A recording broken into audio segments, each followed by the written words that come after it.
Hallo ihr Lieben, heute gibt es von mir ein ganz einfaches, leckeres Rhabarbersirup.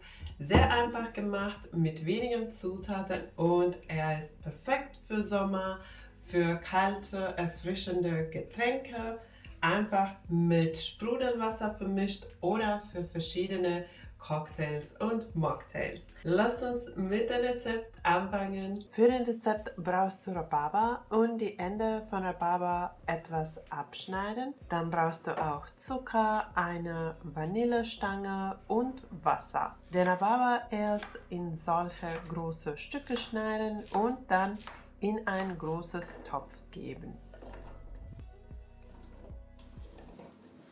Die Vanilleschote so anschneiden und die Vanillemark mit einem Messer rauskratzen.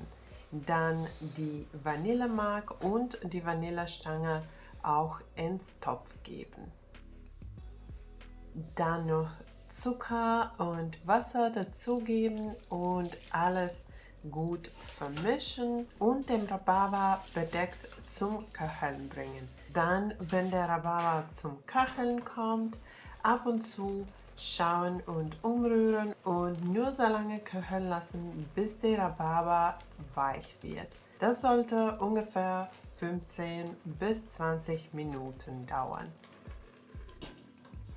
Wenn der Rhabarber so schön weich geworden ist, den Topf vom Herd nehmen und den Rhabarber durch ein Sieb geben. Wenn du den Sirup klar haben möchtest, kannst du den Rhabarber zusätzlich noch durch ein Käsetuch geben.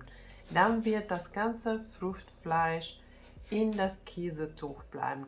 So wie ich hier zeige, wenn man es nur durch den Sieb gibt, wird der Sirup leicht trüb, weil etwas Fruchtfleisch durch den Sieb auch durchkommt. Mich hat das aber gar nicht gestört.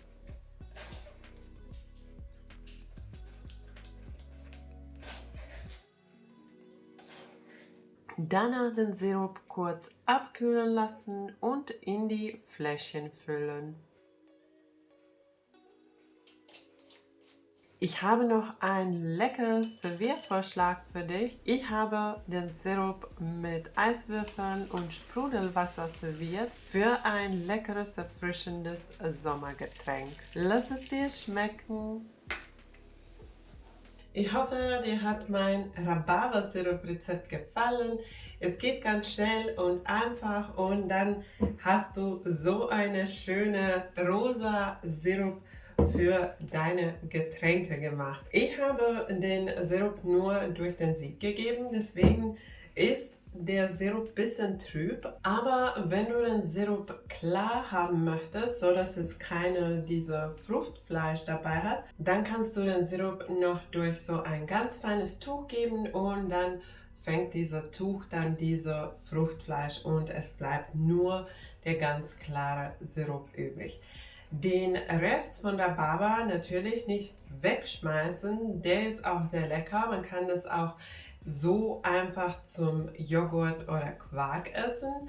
Oder du kannst auch eine ganz einfache Rhabarber-Dessert damit machen und den werde ich für dich auch hier verlinken. Ich habe schon eine Flasche von dem Sirup einfach so mit Sprudelwasser getrunken und es ist einfach so lecker und erfrischend, dass ich denke, es braucht auch nichts anderes, aber du kannst den Sirup, wie gesagt, auch für leckere hausgemachte Mocktails und Cocktails verwenden. Der Sirup bleibt so wie er ist, ungefähr 2 Wochen haltbar im Kühlschrank, aber wenn du möchtest, kannst du den Sirup auch einfrieren. Ich würde auch empfehlen, den Sirup einfach in eine Eiswürfelform einfrieren und dann für den Cocktails auftauen oder einfach so die Eiswürfel in die Cocktails oder Getränke geben und die Getränke so mit den Rhabarber-Eiswürfeln genießen. Wenn du auf der Suche für andere Rhabarber-Rezepte bist, dann werde ich für dich meine anderen Rhabarber-Rezepte hier auch verlinken. Wenn dir dieser Sirup-Rezept gefallen hat, vergiss nicht die Daumen nach oben und wenn du neu bei meinem Kanal bist, kannst du jetzt abonnieren, um keine neuen leckeren Rezepte zu verpassen. Danke, dass du dabei warst. Tschüss und bis zum nächsten Mal.